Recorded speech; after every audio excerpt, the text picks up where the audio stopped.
নারী বিশ্বকাপে তীরে এসে তড়ি ডুবিয়ে টুর্নামেন্ট থেকে বিদায় নিল বাংলাদেশ। শ্রীলঙ্কার বিপক্ষে নিশ্চিত জয়ের ম্যাচ জ্যোতিরা হারল ৭ রানে। মাত্র ১২, হাতে ৬ উইকেট। সেখান থেকে শেষ ওভারে দরকার ৯। তারপরও ক্রিজে জ্যোতি থাকায় জয়ের আশায় বুক বেঁধেছিল অনেকেই।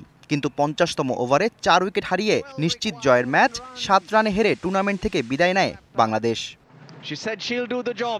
যদিও ৪৪ রানে ৩ উইকেট হারানোর পর অনেকেই ম্যাচ জয়ের আশা ছেড়ে দিয়েছিল, তবে সুপ্তা ও জ্যোতির আপ্রাণ চেষ্টায় আবারও জয়ের সম্ভাবনা তৈরি হয়।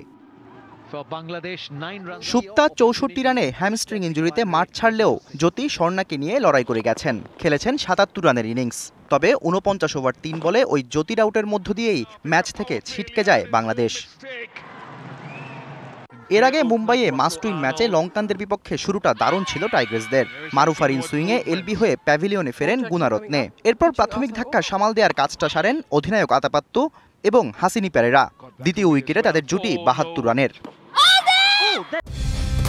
কালার এক্সপার্ট, জর্জ স্যাপ এবং মাইল্ড অন হ্যান্ডস টেকনোলজি সমৃদ্ধ অরিক্স ক্রিস্টাল ওয়াশ আপনার লন্ড্রি এক্সপার্ট। আতাপাত্তু রাবেয়ার বলে এলবি হয়ে ফেরার পর ছন্দ হারায় শ্রীলঙ্কা। ভাগ্য সহায় ছিল না লঙ্কানদের। অন্তত এমন অদ্ভুত স্ট্যাম্পিং তারই প্রমাণ দেয়।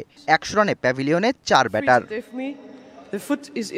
এরপর ম্যাচ টেনে নেয়ার আপ্রাণ চেষ্টা করেন পেরেরা। নীলাক্সিকে নিয়ে করেন ৭৪ রানের জুটি। ৬৫ বলে পূর্ণ করেন হাফ সেঞ্চুরি। নীলাক্সি ৩৭ রানে ফেরার পর আবারও শুরু হয় আসা যাওয়ার মিছিল। পেরেরা ৮৫ রানের দুর্দান্ত ইনিংস খেলার পর আউট হলে একেবারেই থেমে যায় রানের চাকা। ২০২ রানে অল আউট হয় Sri Lanka. Shahriar Hossain, DBC news desk.